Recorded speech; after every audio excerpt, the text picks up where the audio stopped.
sepse të komparatit skeletin, e cilë dhe të thotë përmbajtja do të jetë e njëjtë, po atë që do të thonë negojë do të thotë që fjalit jetë të njëjta, po përmbajtja është e njëjtë.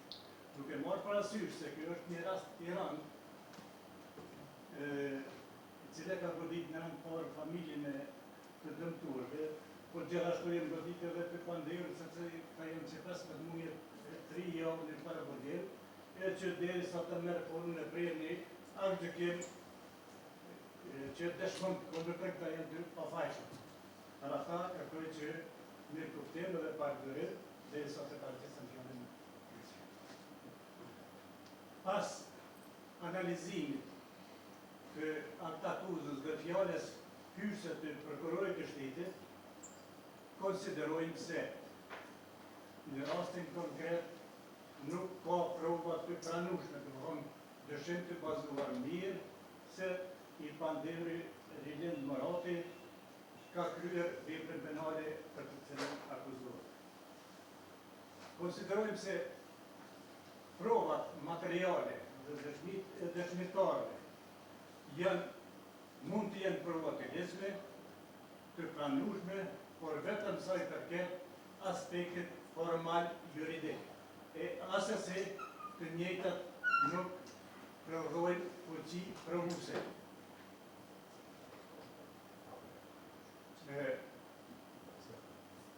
Fillimisht do të ndalesha të disa rrethanat, disa fakte që konsiderojmë se prokuroria nuk i ka marrë në konsiderim, e që sikur të kishte marrë në konsiderim, do të mund të zbardhej çështja mjaftueshëm.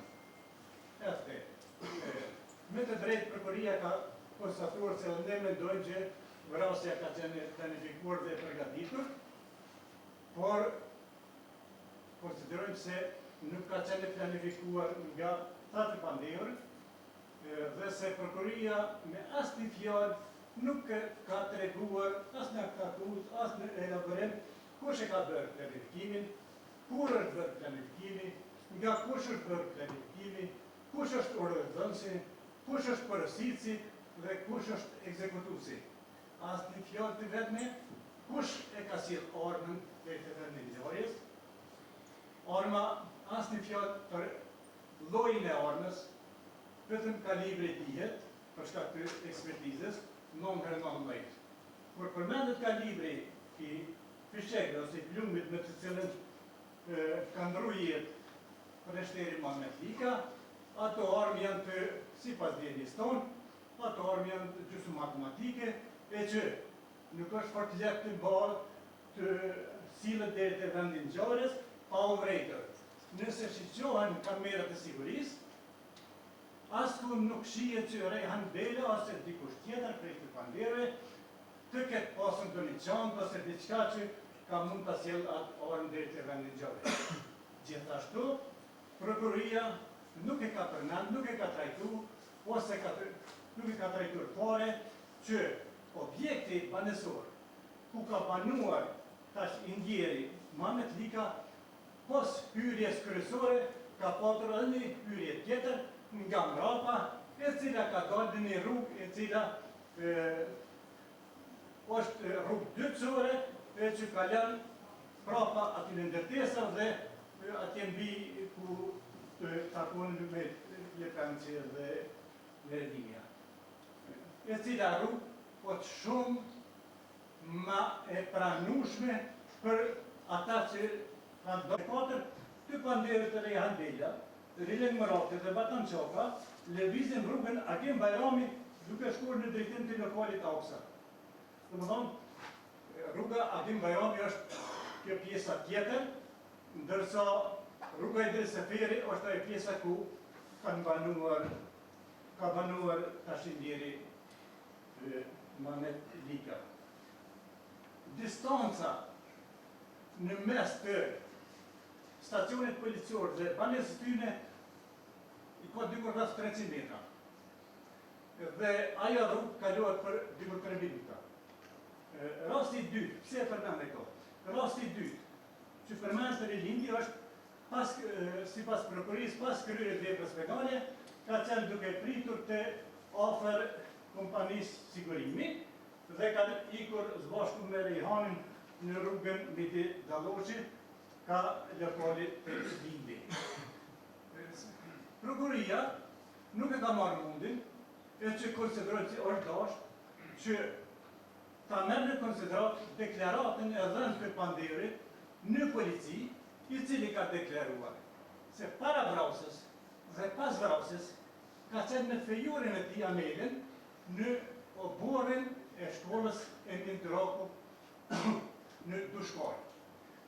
Aja shkollë në distancë ku pretendon prokuria ka mbi 1 kilometër.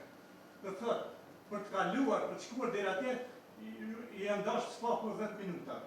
Kthim në 2 drejtime spaku 20. Qëndrimi dikur rreth 25 minuta. Prokuria me një veprim shumë thjesht ka mundur të siguroj kamerat e sigurisë të shkolla dhe ta vërtetoj gjendjen se a ka qenë Rilin Murati të shkolla me fejurin e tij, apo ka qenë aty ku pretendon prokuria te kompania sigurimi. Gjithashtu prokuria nuk e ka shpjegu motivin e vrasjes, sepse vrasja zakonisht ndodhin me motive, do të pas një motiv. Në rastin konkret, Rilin Murati, çfarë do të shtynte Rilin Muratin për të bashkëvepruar për ta kryer një vepër penale?